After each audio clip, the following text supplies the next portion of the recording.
ನಮಸ್ಕಾರ. ಮುಖ್ಯಾಂಶಗಳು. ದೇಶಾದ್ಯಂತ 72ನೇ ಗಣರಾಜ್ಯೋತ್ಸವ. ದೆಹಲಿಯ ಪಥಸಂಚಲನದಲ್ಲಿ ರಕ್ಷಣಾ ಸಾಮರ್ಥ್ಯ, ಸಾಂಸ್ಕೃತಿಕ ವೈವಿಧ್ಯತೆ ಅನಾವರಣ. ಕೋವಿಡ್-19 ಸಂಕಷ್ಟದಲ್ಲೂ ಸಮರ್ಥ ಆಡಳಿತ.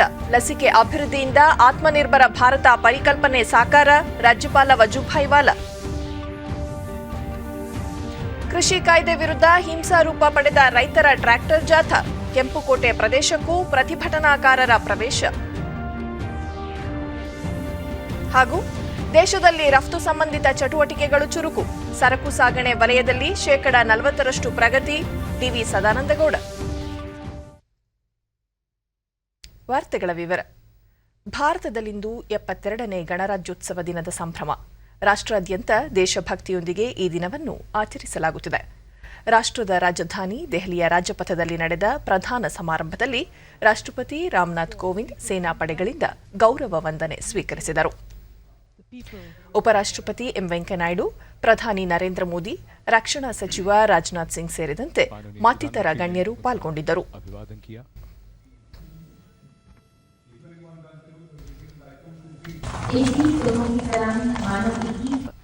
And today we have evolved.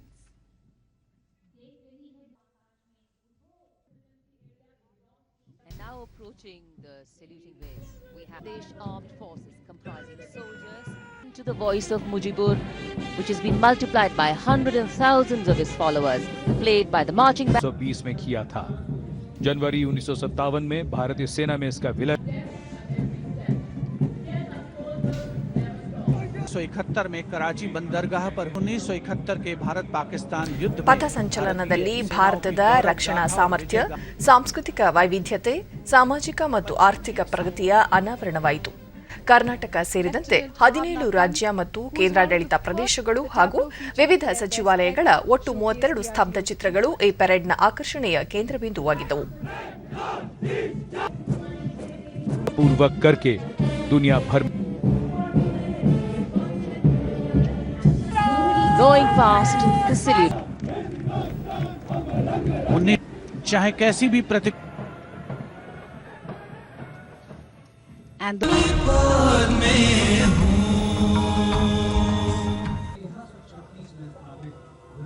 ಕರ್ನಾಟಕದ ವಿಜಯನಗರ ಸಾಮ್ರಾಜ್ಯದ ವೈಭವ, ಗುಜರಾತ್ ಮೊಡೇರಾದ ಸೂರ್ಯ ದೇವಾಲಯ, ಅಸ್ಸಾಂನ ಚಹಾ ಬುಡಕಟ್ಟು ವರ್ಗ, ಉತ್ತರ ಪ್ರದೇಶದ ವಾಲ್ಮೀಕಿ ಸಹಿತ ಅಯೋಧ್ಯೆಯ ರಾಮಮಂದಿರ, ಉತ್ತರಾಖಂಡದ ಕೇದಾರನಾಥ ದೇವಾಲಯ, ಛತ್ತೀಸ್ಗಢದ ಜನಪದ ವೈಭವ, ಕೇರಳದ ತೆಂಗು ಉತ್ಪನ್ನ, ಆತ್ಮನಿರ್ಭರ ಭಾರತ ಅಭಿಯಾನ, ಸ್ಥಳೀಯತೆಗೆ ಧ್ವನಿ, ತಮಿಳುನಾಡಿನ ಜನಪದ ನೃತ್ಯ ಸೇರಿದಂತೆ 10 ಹಲವು ಕಲಾ ಶ್ರೀಮಂತಿಕೆ ಜನಮನ ಸೆಳೆಯಿತು.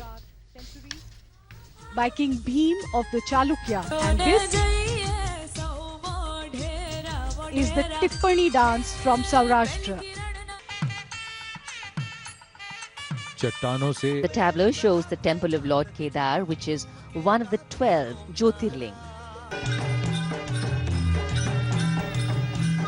छत्तीसगढ़ की को उसे समर्पित किया गया है, जिनका जन्म 1 अप्रैल 1621 को अमृतसर जवाब देने में सक्षम राष्ट्रीय सुरक्षा गार्ड का ये दस्ता, जिसमें ದೇಶಿ ನಿರ್ಮಿತ ಯುದ್ಧ ಟ್ಯಾಂಕ್ T-90 ಭೀಷ್ಮ, ಶಸ್ತ್ರಾಸ್ತ್ರಗಳಾದ ಬ್ರಹ್ಮೋಸ್, ಪಿನಾಕ ಇತ್ಯಾದಿಗಳು ಭಾರತದ ಸೇನಾ ಸಾಮರ್ಥ್ಯವನ್ನು ಪ್ರದರ್ಶಿಸಿದವು. आधुनिक तकनीक का भी इस्तेमाल किया जाता है नेशनल सिक्योरिटी गार्ड द्वारा विपरीत परिस्थितियों पर पार पाने में.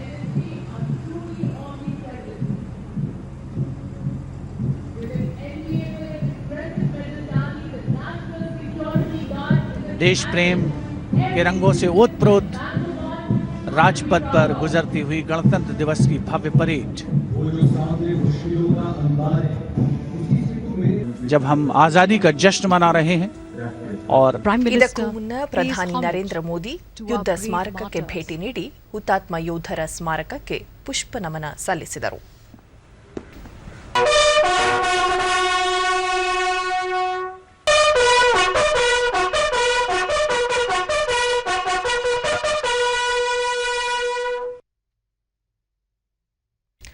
ಗಣರಾಜ್ಯೋತ್ಸವ ದಿನದಂದು ದೆಹಲಿಯ ರಾಜಪಥದಲ್ಲಿ ನಡೆಯುವ ಪರೇಡ್ ವಿಶ್ವವಿಖ್ಯಾತವಾಗಿದೆ. ಭಾರತದ ವೈವಿಧ್ಯತೆಯಲ್ಲಿನ ಏಕತೆ ಮತ್ತು ಶ್ರೀಮಂತ ಸಂಸ್ಕೃತಿಯನ್ನು ಅನಾವರಣ ಮಾಡುವ ಈ ಉತ್ಸವ ನಮ್ಮ ಸೇನಾ ಬಲದ ಪ್ರದರ್ಶನವೂ ಆಗಿದೆ. ಗಣರಾಜ್ಯೋತ್ಸವದ ಅಂಗವಾಗಿ ನಡೆದ ವಿವಿಧ ರಾಜ್ಯಗಳ ಸ್ತಬ್ಧಚಿತ್ರಗಳ ಪ್ರದರ್ಶನ ಗಮನ ಸೆಳೆಯಿತು. ಹಲವು ಬಾರಿ ಅತ್ಯುತ್ತಮ ಸ್ತಬ್ಧಚಿತ್ರಗಳನ್ನು ನಿರ್ಮಿಸಿ ಪ್ರಶಸ್ತಿ ಪಡೆದಿರುವ ಕರ್ನಾಟಕ ಈ ಬಾರಿ ಕನ್ನಡ ಸಾಮ್ರಾಜ್ಯ ಎಂದೇ ಖ್ಯಾತಿ ಪಡೆದಿರುವ ವಿಜಯನಗರ ಸಂಸ್ಥಾನದ ರಾಜಧಾನಿಯಾಗಿದ್ದ ಹಂಪಿಯ ಗತವೈಭವವನ್ನು ಸಾರುವ ಸ್ತಬ್ಧಚಿತ್ರ ನಿರ್ಮಿಸಿದೆ. ಹಂಪಿಯ ಕೇಂದ್ರ ಬಿಂದು ಎನಿಸಿರುವ ಉಗ್ರ ನರಸಿಂಹ, ಭಗವಾನ್ ಹನುಮಾನ ಜನ್ಮಸ್ಥಳ ಎಂದು ಹೇಳಲಾದ ಆಂಜನಾದ್ರಿ ಬೆಟ್ಟ, ವಿಜಯನಗರ ಸಾಮ್ರಾಜ್ಯದ ಸರ್ವಶ್ರೇಷ್ಠ ಸಾಮ್ರಾಟ ಕೃಷ್ಣದೇವರಾಯರ ಪಟ್ಟಾಭಿಷೇಕ ಮಹೋತ್ಸವ ಹಾಗೂ ಹಜಾರರಾಮ ದೇವಾಲಯದ ಭಿತ್ತಿ ಚಿತ್ರಗಳನ್ನು ಒಳಗೊಂಡ ಸ್ತಬ್ಧಚಿತ್ರ ನೋಡುಗರ ಕಣ್ಮನ ಸೆಳೆಯಿತು.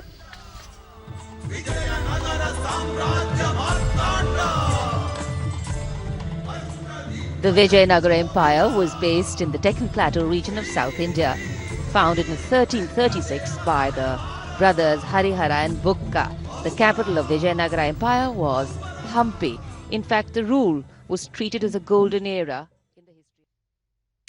ಗಣರಾಜ್ಯೋತ್ಸವ ಅಂಗವಾಗಿ ದೆಹಲಿಯಲ್ಲಿಂದು ನಡೆದ ಪರೇಡ್ನಲ್ಲಿ ಇತ್ತೀಚೆಗೆ ಭಾರತೀಯ ವಾಯುಪಡೆಗೆ ಸೇರ್ಪಡೆಯಾದ ರಫೇಲ್ ಯುದ್ಧ ವಿಮಾನಗಳ ಭೋರ್ಗರೆತ ಎಲ್ಲರ ಗಮನ ಸೆಳೆಯಿತು.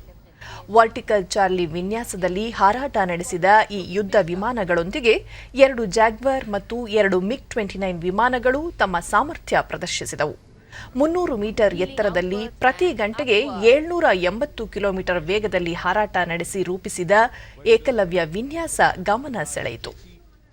ग्रुप कैप्टन जियो जोस ओविलिल और ರಫೇಲ್ ಸಹ ತಾನೇನು ಕಡಿಮೆ ಇಲ್ಲ ಎಂಬುದನ್ನು ನಿರೂಪಿಸಲು ಗಂಟೆಗೆ 900 ಕಿಲೋಮೀಟರ್ ವೇಗದಲ್ಲಿ ವರ್ಟಿಕಲ್ ಚಾರ್ಲಿ ವಿನ್ಯಾಸದಲ್ಲಿ ಹಾರಾಟ ನಡೆಸಿತು.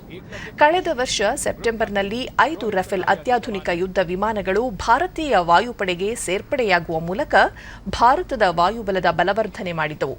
ಈ ಬಾರಿ ಗಣರಾಜ್ಯೋತ್ಸವದಲ್ಲಿ ಹಾರಾಟ ಮಾಡಿ ಗಮನ ಸೆಳೆದವು.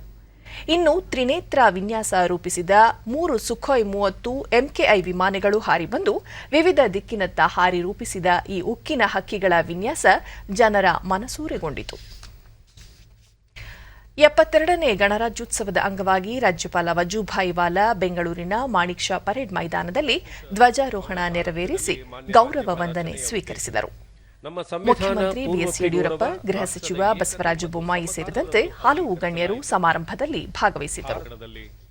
2000ರಲ್ಲಿ ಆ ತಂಡದಲ್ಲಿ ಕೂಡ ಹಿರಿಯ ಅಧಿಕಾರಿಗಳು, ಮಾನ್ಯ ರಾಜ್ಯಪಾಲರಿಂದ ಈಗ ಧ್ವಜಾರೋಹಣ, ಅನಂತರ ರಾಷ್ಟ್ರ ಧ್ವಜಕ್ಕೆ ನಮನ ಮತ್ತು ಪೊಲೀಸ್ ಬ್ಯಾಂಡ್ನಿಂದ ರಾಷ್ಟ್ರಗೀತೆ. ಇದೀಗ ಧ್ವಜಾರೋಹಣ ಮಾನ್ಯ ರಾಜ್ಯಪಾಲರಿಂದ.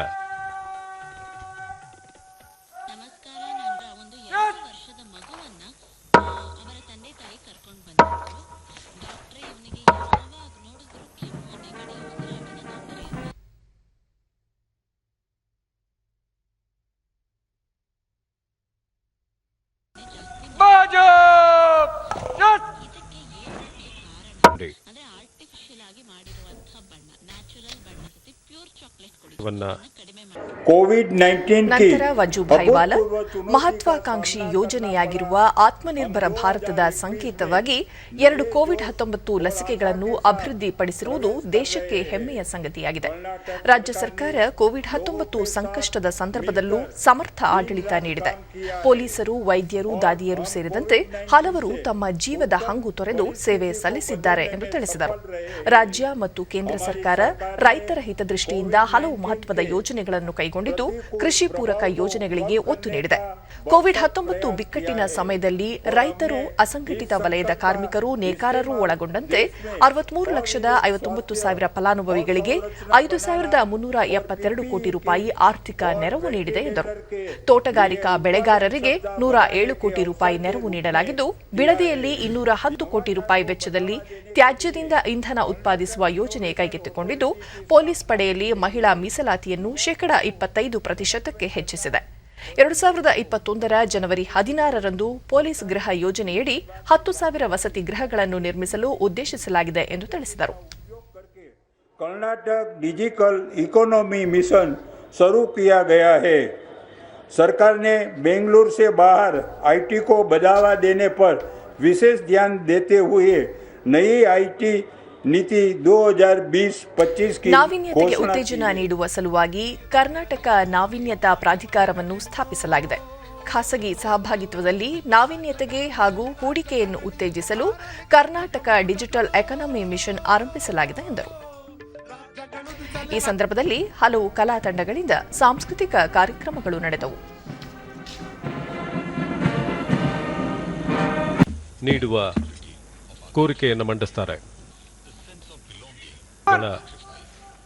ಅನುಮತಿಯನ್ನ ಪಡೆದು The parade commander has marched up ಸ್ಥಾನಕ್ಕೆ to the ಹಿಂತಿರುಗುತ್ತಿದ್ದಾರೆ. ಶರಣ ಬಸವೇಶ್ವರ್ ಮುರುಗುಂಡಿ, ಪರೇಡ್ ಕಮಾಂಡರ್. ಮಾನ್ಯ ರಾಜ್ಯಪಾಲರನ್ನ ಹಾಗೂ ಬೆಂಗಳೂರು ನಗರ ಪೊಲೀಸ್ ಆಯುಕ್ತರಾದ ಪಾಲ್ಗೊಂಡ ಅವರಿಗೆ ನಮ್ಮ ಧನ್ಯವಾದಗಳು. Our constitution, our pride. Once again, ತಮ್ಮ ಸಂದೇಶದಲ್ಲಿ ಜನತೆಗೆ ನೀಡಿದರು.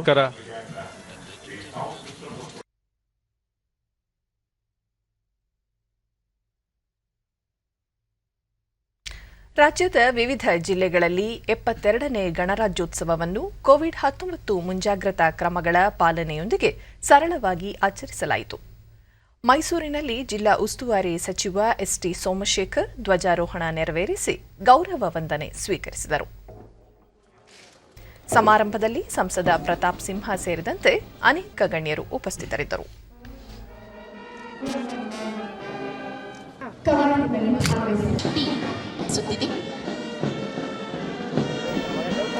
ಶ್ರಮಿಸಿದ ಫಲವಾಗಿ ಮೈತಳದದ್ದು ಈ ಸರ್ವ ಋತು ಕ್ರೀಡಾ ಮೈದಾನ. ಈ ಅಶ್ವವು ಹೊರ ರಾಜ್ಯಗಳ ಪೊಲೀಸ್ ಕ್ರೀಡಾಕೂಟ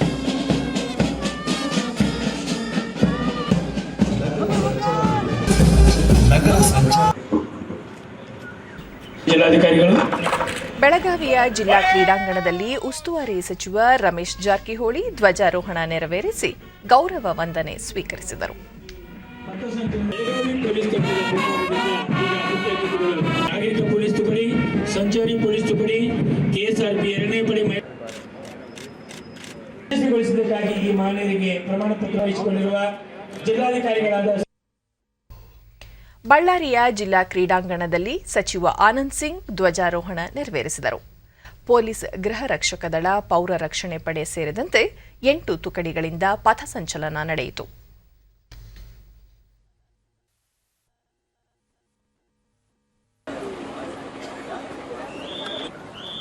ರಾಯಚೂರಿನ ಪೊಲೀಸ್ ಕವಾಯತು ಮೈದಾನದಲ್ಲಿ ಉಪಮುಖ್ಯಮಂತ್ರಿ ಲಕ್ಷ್ಮಣ ಸವದಿ ಧ್ವಜಾರೋಹಣ ನೆರವೇರಿಸಿ ಗೌರವ ವಂದನೆ ಸ್ವೀಕರಿಸಿದರು. ಶಾಸಕ ದದ್ದಲ್ ಬಸನಗೌಡ, ವಿಧಾನ ಪರಿಷತ್ ಸದಸ್ಯ ಶರಣಪ್ಪ ಹಿಟಗಿ, ಜಿಲ್ಲಾ ಪೊಲೀಸ್ ವರಿಷ್ಠಾಧಿಕಾರಿ ಪ್ರಕಾಶ್ ನಿಕ್ಕಂ ಅಮೃತ್ ಮತ್ತಿತರರು ಉಪಸ್ಥಿತರಿದ್ದರು.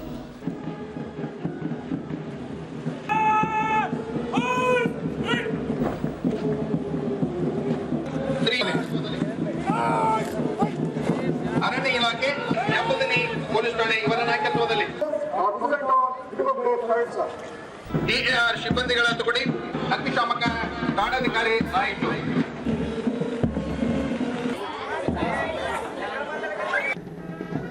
ಗದಗದ ಜಿಲ್ಲಾ ಕ್ರೀಡಾಂಗಣದಲ್ಲಿ ಜಿಲ್ಲಾ ಉಸ್ತುವಾರಿ ಸಚಿವ ಸಿಸಿ ಪಾಟೀಲ್ ಧ್ವಜಾರೋಹಣ ನೆರವೇರಿಸಿ ಧ್ವಜವಂದನೆ ಸ್ವೀಕರಿಸಿದರು. ಕಾರ್ಯಕ್ರಮದಲ್ಲಿ ಶಾಸಕ ಎಚ್ಕೆ ಪಾಟೀಲ್, ವಿಧಾನ ಪರಿಷತ್ ಸದಸ್ಯ ಎಸ್ವಿ ಸಂಕನೂರ ಮತ್ತದವರು ಪಾಲ್ಗೊಂಡಿದ್ದರು. ಭಾರತ ಪ್ರಜಾಪ್ರಭುತ್ವದ ಸಂಭ್ರಮದಲ್ಲಿ ಸಚಿವರಿಗೆ ಇದೀಗ ವಂದನೆ ಸಲ್ಲಿಸಲಾಗಿರುವಂತಹ ನಂತರ ವಿವಿಧ ಕ್ಷೇತ್ರಗಳಲ್ಲಿ ಸಾಧನೆ ಮಾಡಿದ ಮಹನೀಯರನ್ನು ಉಸ್ತುವಾರಿ ಸಚಿವರು ಸನ್ಮಾನಿಸಿದರು. ಇವರಿಂದ ಗೌರವ ರಕ್ಷೆಯನ್ನ ಸ್ವೀಕರಿಸಲಿದ್ದಾರೆ. ಚಿಕ್ಕಮಗಳೂರಿನಲ್ಲಿ ಸಚಿವ ಅರವಿಂದ ಲಿಂಬಾವಳಿ ಧ್ವಜಾರೋಹಣ ನೆರವೇರಿಸಿ ಗೌರವ ವಂದನೆ ಸ್ವೀಕರಿಸಿದರು. ಶಾಸಕ ಸಿಟಿ ರವಿ, ವಿಧಾನ ಪರಿಷತ್ ಸದಸ್ಯ ಎಸ್ಎಲ್ ಭೋಜೇಗೌಡ ಉಪಸ್ಥಿತರಿದ್ದರು.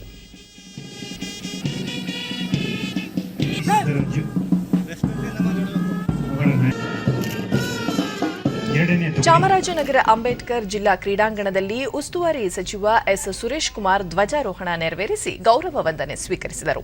ಕೋವಿಡ್-19 ಹಿನ್ನೆಲೆಯಲ್ಲಿ ಶಾಲಾ ಮಕ್ಕಳನ್ನು ಸಮಾರಂಭದಲ್ಲಿ ಪಾಲ್ಗೊಳ್ಳಲು ಅವಕಾಶ ಇಲ್ಲದ ಕಾರಣ ಸರಳ ಸಮಾರಂಭ ನೆರವೇರಿತು. ಜಿಲ್ಲಾಧಿಕಾರಿ ಎಂಆರ್ ರವಿ, ಜಿಲ್ಲಾ ಪೊಲೀಸ್ ವರಿಷ್ಠಾಧಿಕಾರಿ ದಿವ್ಯಾ ಸಾರಾ ಥಾಮಸ್, ಜಿಲ್ಲಾ ಪಂಚಾಯತ್ ಮುಖ್ಯ ಕಾರ್ಯನಿರ್ವಹಣಾಧಿಕಾರಿ ನಾರಾಯಣರಾವ್ ಉಪಸ್ಥಿತರಿದ್ದರು. ಉತ್ತರ ಕನ್ನಡ ಜಿಲ್ಲೆ ಕಾರವಾರದ ಪೊಲೀಸ್ ಮೈದಾನದಲ್ಲಿ ಜಿಲ್ಲಾ ಉಸ್ತುವಾರಿ ಸಚಿವ ಶಿವರಾಮ್ ಹೆಬ್ಬಾರ್ ಧ್ವಜಾರೋಹಣ ನೆರವೇರಿಸಿ ಗೌರವ ವಂದನೆ ಸ್ವೀಕರಿಸಿದರು. ಇದೇ ಸಂದರ್ಭದಲ್ಲಿ ವಿವಿಧ ಕ್ಷೇತ್ರಗಳಲ್ಲಿ ಸಾಧನೆ ಮಾಡಿದ ಸಾಧಕರನ್ನು ಸನ್ಮಾನಿಸಲಾಯಿತು. ಮಂಗಳೂರಿನ ನೆಹರು ಮೈದಾನದಲ್ಲಿ ದಕ್ಷಿಣ ಕನ್ನಡ ಜಿಲ್ಲಾ ಉಸ್ತುವಾರಿ ಸಚಿವ ಕೋಟ ಶ್ರೀನಿವಾಸ ಪೂಜಾರಿ ಧ್ವಜಾರೋಹಣ ನೆರವೇರಿಸಿದರು. ವಿವಿಧ ಕ್ಷೇತ್ರಗಳಲ್ಲಿ ಸಾಧನೆ ಮಾಡಿದ ಮಕ್ಕಳು ಹಾಗೂ ಕೋವಿಡ್-19 ನಿಯಂತ್ರಣದಲ್ಲಿ ಶ್ರಮಿಸಿದ ವೈದ್ಯರನ್ನು ಇದೇ ಸಂದರ್ಭದಲ್ಲಿ ಸನ್ಮಾನಿಸಲಾಯಿತು. ಶಿವಮೊಗ್ಗದ ಪರೇಡ್ ಮೈದಾನದಲ್ಲಿ ಜಿಲ್ಲಾ ಉಸ್ತುವಾರಿ ಸಚಿವ ಕೆಎಸ್ ಈಶ್ವರಪ್ಪ ಧ್ವಜಾರೋಹಣ ನೆರವೇರಿಸಿ ಗೌರವ ವಂದನೆ ಸ್ವೀಕರಿಸಿದರು. ಕೋವಿಡ್-19 ಮುನ್ನೆಚ್ಚರಿಕೆ ಕ್ರಮಗಳನ್ನು ಅನುಸರಿಸಿ ಶಾಲಾ ವಿದ್ಯಾರ್ಥಿಗಳಿಂದ ಸಾಂಸ್ಕೃತಿಕ ಕಾರ್ಯಕ್ರಮ ನೆರವೇರಿತು.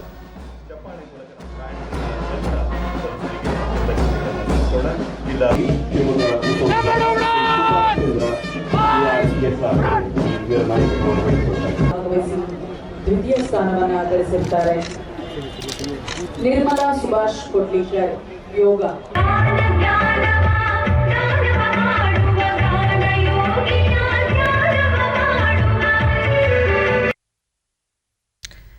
ಚಿತ್ರದುರ್ಗ ಜಿಲ್ಲಾ ಕ್ರೀಡಾಂಗಣದಲ್ಲಿ ಉಸ್ತುವಾರಿ ಸಚಿವ ಬಿ ಶ್ರೀರಾಮುಲು ಧ್ವಜಾರೋಹಣ ನೆರವೇರಿಸಿದರು.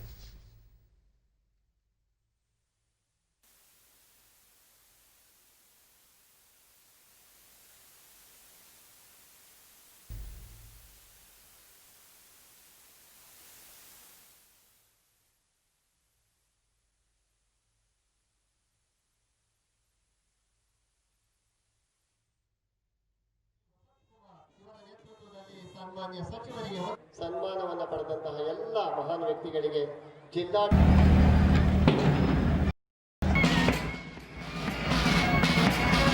ಹುಬ್ಬಳ್ಳಿಯ ನೆಹರು ಮೈದಾನದಲ್ಲಿ ತಹಸೀಲ್ದಾರ್ ಶಶಿಧರ್ ಮಾಡ್ವಾಳ ಧ್ವಜಾರೋಹಣ ನೆರವೇರಿಸಿ ಗೌರವ ವಂದನೆ ಸ್ವೀಕರಿಸಿದರು.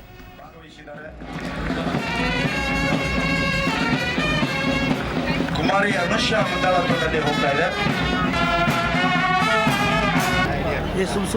ಸಾಂಸ್ಕೃತಿಕ ಕಾರ್ಯಕ್ರಮಗಳು ನೆರವೇರಿತು.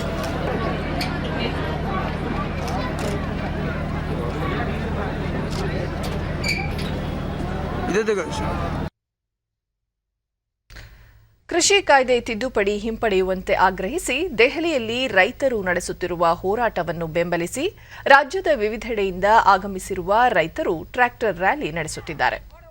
ಬೆಂಗಳೂರು, ಮೈಸೂರು, ಹುಬ್ಬಳ್ಳಿ, ಧಾರವಾಡ ಸೇರಿದಂತೆ ವಿವಿಧೆಡೆ ಟ್ರ್ಯಾಕ್ಟರ್ಗಳ ಮೂಲಕ ಕೃಷಿಕರು ಬೆಂಗಳೂರು ನಗರಕ್ಕೆ ಆಗಮಿಸುತ್ತಿದ್ದಾರೆ. ಯಾವುದೇ ಅಹಿತಕರ ಘಟನೆ ನಡೆಯದಂತೆ ಪೊಲೀಸರು ಬಿಗಿ ಬಂದೋಬಸ್ತ್ ಕೈಗೊಂಡಿದ್ದಾರೆ. ಬೆಂಗಳೂರಿನ ಮೈಸೂರು ಬ್ಯಾಂಕ್ ವೃತ್ತದಿಂದ ಫ್ರೀಡಂ ಪಾರ್ಕ್ವರೆಗೆ ರೈತರು ಜಾಥಾ ನಡೆಸಲು ನಿರ್ಧರಿಸಿದ್ದಾರೆ.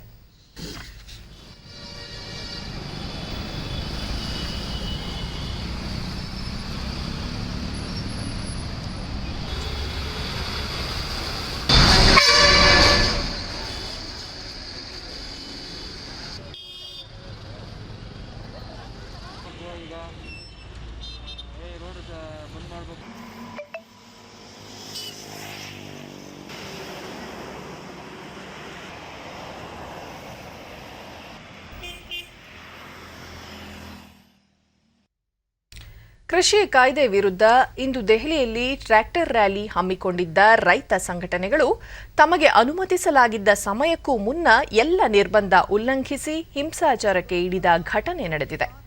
ನಿಗದಿತ ಅವಧಿಗೆ 2 ಗಂಟೆಗಳ ಮುನ್ನ ರ್ಯಾಲಿಯನ್ನು ಆರಂಭಿಸಿದ ಪ್ರತಿಭಟನಾ ನಿರತರು ಮನಸೋ ಇಚ್ಛೆ ಟ್ರ್ಯಾಕ್ಟರ್ ಓಡಿಸಿ ಪತ್ರಕರ್ತರು ಮತ್ತು ಪೊಲೀಸರ ಮೇಲೆ ಕಲ್ಲು ತೂರಾಟ ನಡೆಸಿ ರಸ್ತೆ ವಿಭಜಕಗಳನ್ನು ಮುರಿದು ಬಸ್ಸುಗಳ ಕಿಟಕಿ ಗಾಜುಗಳನ್ನು ಒಡೆದು ಹಾಕಿದ್ದಾರೆ.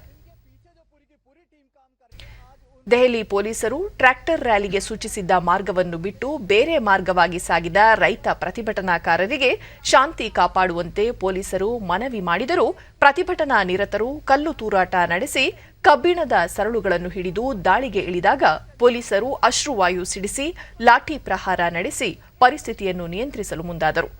ರಾಷ್ಟ್ರೀಯ ರಾಜಧಾನಿ ಪ್ರದೇಶ ಎನ್ಸಿಆರ್ನಲ್ಲಿ ಕಾನೂನು ಸುವ್ಯವಸ್ಥೆ ಕಾಪಾಡಲು ಕ್ಷಿಪ್ರ ಕಾರ್ಯಾಚರಣೆ ಪಡೆಗಳು ಮುಂದಾಗಿವೆ. ಕಲ್ಲು ತೂರಾಟದಲ್ಲಿ ಪೊಲೀಸರು, ಪತ್ರಕರ್ತರು ಸೇರಿದಂತೆ ಹಲವರು ಗಾಯಗೊಂಡಿದ್ದಾರೆ. ಈ ಮಧ್ಯೆ ಕೆಂಪುಕೋಟೆಯ ಪ್ರದೇಶಕ್ಕೂ ಪ್ರವೇಶಿಸಿರುವುದಕ್ಕೆ ವ್ಯಾಪಕ ಖಂಡನೆ ವ್ಯಕ್ತವಾಗಿದೆ. ये वो तय रूट नहीं था जहां पर इन ट्रैक्टरों को चलना था. लेकिन ये उसके बाद जो जवान के साथ आप जो चीज कर रहे हैं मेहनत की जाती है। कल जब हम देख रहे थे तो वहाँ पर जो ट्रैफिक के जवान थे या दिल्ली पुलिस के जवान थे, उसका गलत फायदा उठाया और उस फायदे को उठाते हुए आप लगा माहौल देखने को मिला। उसको देखते हुए जो लोग सुर्खियां या खबरों से खेलने की कोशिश करते हैं, जो लोग इस तरीके की खबरें बनाने की कोशिश करते हैं कि पुलिस ने किसानों पर लाठीचार्ज किया, उन्हें ये तस्वीरें जरूर देखनी चाहिए। से इस तरह के प्रदर्शन की खबरें आ रही हैं, तो इस जिम्मेदारी से किसान संगठन से जुड़ा कोई भी जो नेता है जो इस पुलिस के साथ वार्ता में शामिल हुआ था वो बच नहीं सकता है। उसको अपना जवाब देना होगा कि आखिर तय रूट के अलावा उन्होंने दूसरा रूट क्यों पकड़ा। और ये सिर्फ एक जगह की बात नहीं है, ये दिल्ली के हर बॉर्डर से अलग अलग जगह पर इसी तरह की घटनाएं आ रही हैं। इसी तरह का जो प्रदर्शन है। ಕೇಂದ್ರ ಸಚಿವ ಪ್ರಹ್ಲಾದ್ ಸಿಂಗ್ ಪಟೇಲ್ ರೈತರ ಈ ನಡೆಯನ್ನು ಖಂಡಿಸಿದ್ದಾರೆ. ಟ್ವೀಟ್ನಲ್ಲಿ ಅವರು, ಕೆಂಪುಕೋಟೆ ನಮ್ಮ ಗಣತಂತ್ರದ ಗೌರವದ ಪ್ರತೀಕವಾಗಿದೆ. ಪ್ರತಿಭಟನೆ ನಡೆಸುವವರು ಕೆಂಪುಕೋಟೆಯಿಂದ ದೂರ ಇರಬೇಕಾಗಿತ್ತು. ಆದರೆ ಅದರ ಗೌರವಕ್ಕೆ ಚ್ಯುತಿ ತರುವ ಪ್ರಯತ್ನ ದುಃಖದಾಯಕ ಮತ್ತು ದೌರ್ಭಾಗ್ಯ ಎಂದು ತಿಳಿಸಿದ್ದಾರೆ. ಸ್ವಾತಂತ್ರ್ಯ ಹೋರಾಟಗಾರ ಸಂಗೊಳ್ಳಿ ರಾಯಣ್ಣ ಅವರ 190ನೇ ಪುಣ್ಯಸ್ಮರಣೆಯ ಅಂಗವಾಗಿ ಬೆಂಗಳೂರಿನಲ್ಲಿ ದೇವರಾಜ ಅರಸು ವೃತ್ತದಲ್ಲಿ ರಾಯಣ್ಣ ಪ್ರತಿಮೆಗೆ ಮುಖ್ಯಮಂತ್ರಿ ಬಿಎಸ್ ಯಡಿಯೂರಪ್ಪ ಮಾಲಾರ್ಪಣೆ ಮಾಡಿ ಗೌರವ ಸಲ್ಲಿಸಿದರು. ಕಾರ್ಯಕ್ರಮದಲ್ಲಿ ಬಿಬಿಎಂಪಿ ಆಡಳಿತಾಧಿಕಾರಿ ಗೌರವ್ ಗುಪ್ತಾ, ಆಯುಕ್ತ ಎನ್ ಮಂಜುನಾಥ್ ಪ್ರಸಾದ್ ಸೇರಿದಂತೆ ಹಲವು ಗಣ್ಯರು ಉಪಸ್ಥಿತರಿದ್ದರು.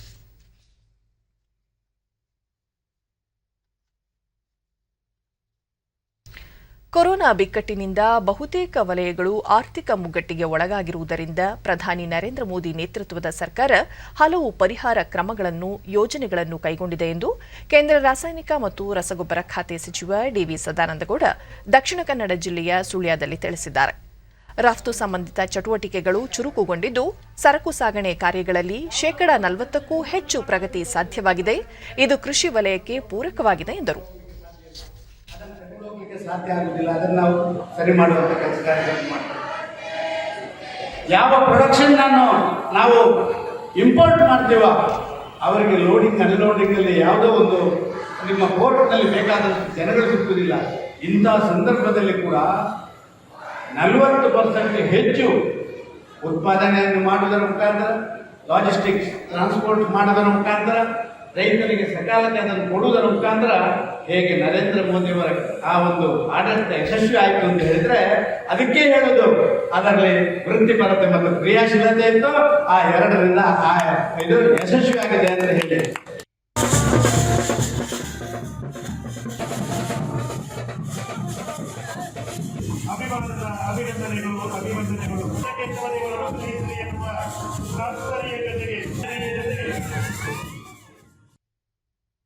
ಮೈಸೂರಿನ ಬೋಗಾದಿಯಲ್ಲಿರುವ ವಿಶ್ವೇಶ್ವರಯ್ಯ ಕೈಗಾರಿಕಾ ಸಂಸ್ಥೆಯ ನೂತನ ಕಟ್ಟಡವನ್ನು ಉಪಮುಖ್ಯಮಂತ್ರಿ ಹಾಗೂ ಉನ್ನತ ಶಿಕ್ಷಣ ಸಚಿವ ಡಾ ಸಿಎನ್ ಅಶ್ವತ್ಥನಾರಾಯಣ್ ಉದ್ಘಾಟಿಸಿದರು. ಕೈಗಾರಿಕೆಗಳಲ್ಲಿ ಕಾರ್ಯನಿರ್ವಹಣೆಗೆ ಅಗತ್ಯವಿರುವ ಕೌಶಲ್ಯ ತರಬೇತಿ ನೀಡಲು ಅಗತ್ಯವಿರುವ ಯಂತ್ರೋಪಕರಣಗಳು ಈ ಕೇಂದ್ರದಲ್ಲಿ ಅನುಷ್ಠಾನವಾಗಿವೆ.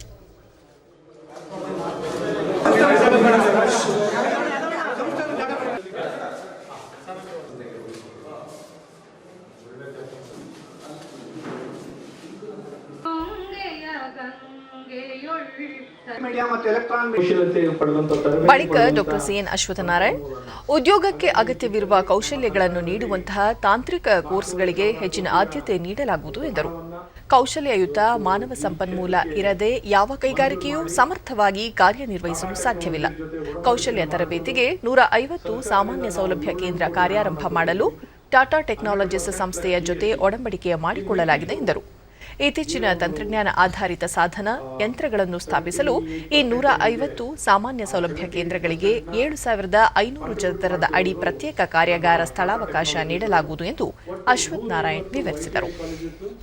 ಇಡೀ ರಾಜ್ಯದ ಉದ್ದ ಅಗಲದಲ್ಲಿ 150 ಸರ್ಕಾರಿ ಸಂಸ್ಥೆಗಳನ್ನ ಅಭಿವೃದ್ಧಿಯನ್ನ ಮಾಡಿ ಆ 150 ಕೇಂದ್ರಗಳಲ್ಲಿ ಎಲ್ಲಾ ಸಂಸ್ಥೆಯವರು, ಪ್ರೈವೇಟ್ ಆಗಿರಲಿ, ಏಡೆಡ್ ಕಾಲೇಜ್ ಆಗಿರಲಿ, ಎಲ್ಲರೂ ಅದನ್ನ ಬಳಕೆ ಮಾಡಲಿಕ್ಕೆ ಅವಕಾಶ ಆಗುತ್ತೆ. ಕಾಮನ್ ಫೆಸಿಲಿಟಿ ಸೆಂಟರ್ಸ್ನ ಡೆವಲಪ್ ಮಾಡ್ತಾ ಇದ್ದೀವಿ.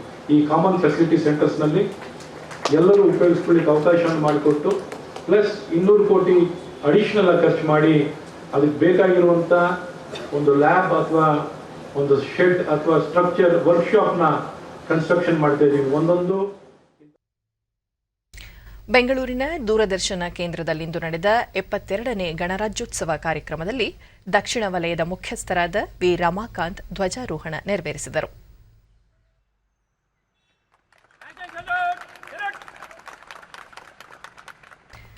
ಬಳಿಕ ಅವರು ಭಾರತದ ಗಣತಂತ್ರದ ಇತಿಹಾಸ ವಿವರಿಸಿದರು.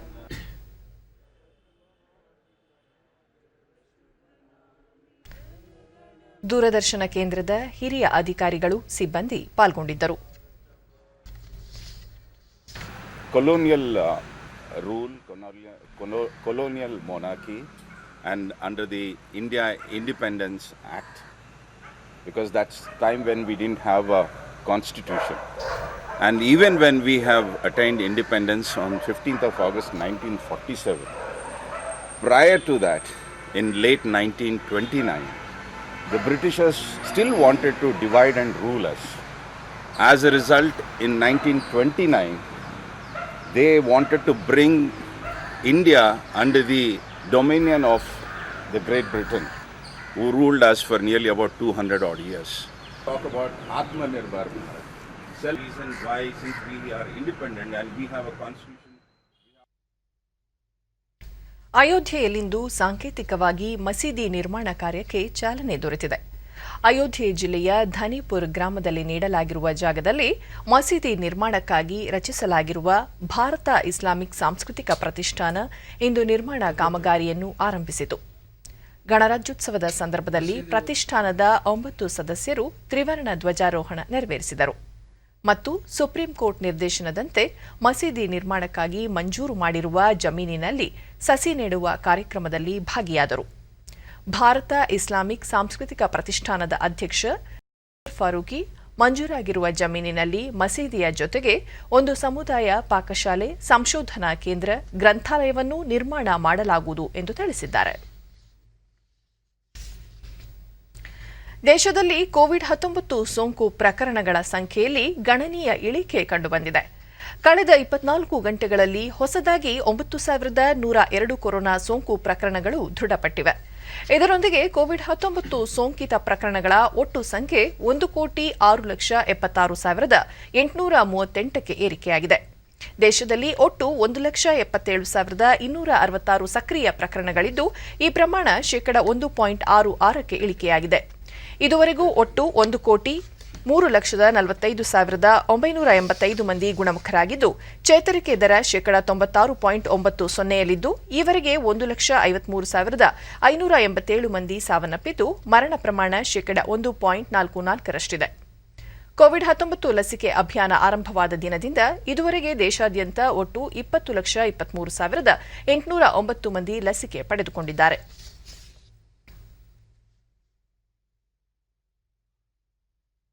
ಕೊನೆಯಲ್ಲಿ ಮತ್ತೊಮ್ಮೆ ಮುಖ್ಯಾಂಶಗಳು. ದೇಶಾದ್ಯಂತ 72ನೇ ಗಣರಾಜ್ಯೋತ್ಸವ, ದೆಹಲಿಯ ಪಥಸಂಚಲನದಲ್ಲಿ ರಕ್ಷಣಾ ಸಾಮರ್ಥ್ಯ, ಸಾಂಸ್ಕೃತಿಕ ವೈವಿಧ್ಯತೆ ಅನಾವರಣ. ಕೋವಿಡ್-19 ಸಂಕಷ್ಟದಲ್ಲೂ ಸಮರ್ಥ ಆಡಳಿತ, ಲಸಿಕೆ ಅಭಿವೃದ್ಧಿಯಿಂದ ಆತ್ಮನಿರ್ಭರ ಭಾರತ ಪರಿಕಲ್ಪನೆ ಸಾಕಾರ, ರಾಜ್ಯಪಾಲ ವಜೂಭಾಯಿ ವಾಲಾ. ಕೃಷಿ ಕಾಯ್ದೆ ವಿರುದ್ಧ ಹಿಂಸಾರೂಪ ಪಡೆದ ರೈತರ ಟ್ರ್ಯಾಕ್ಟರ್ ಜಾಥಾ, ಕೆಂಪುಕೋಟೆ ಪ್ರದೇಶಕ್ಕೂ ಪ್ರತಿಭಟನಾಕಾರರ ಪ್ರವೇಶ. ದೇಶದಲ್ಲಿ ರಫ್ತು ಸಂಬಂಧಿತ ಚಟುವಟಿಕೆಗಳು ಚುರುಕು, ಸರಕು ಸಾಗಣೆ ವಲಯದಲ್ಲಿ ಶೇಕಡ40ರಷ್ಟು ಪ್ರಗತಿ, ಟಿವಿ ಸದಾನಂದಗೌಡ. ನಮ್ಮ ವಾರ್ತಾ ಪ್ರಸಾರವನ್ನು ನೀವು ಡಿಡಿ ಚಂದನ ನ್ಯೂಸ್ ಯೂಟ್ಯೂಬ್ ಚಾನೆಲ್ನಲ್ಲೂ ವೀಕ್ಷಿಸಬಹುದು. ನಮ್ಮ ಮುಂದಿನ ವಾರ್ತಾ ಪ್ರಸಾರ ಸಂಜೆ 7 ಗಂಟೆಗೆ ಡಿಡಿ ಚಂದನದಲ್ಲಿ. ನಮಸ್ಕಾರ.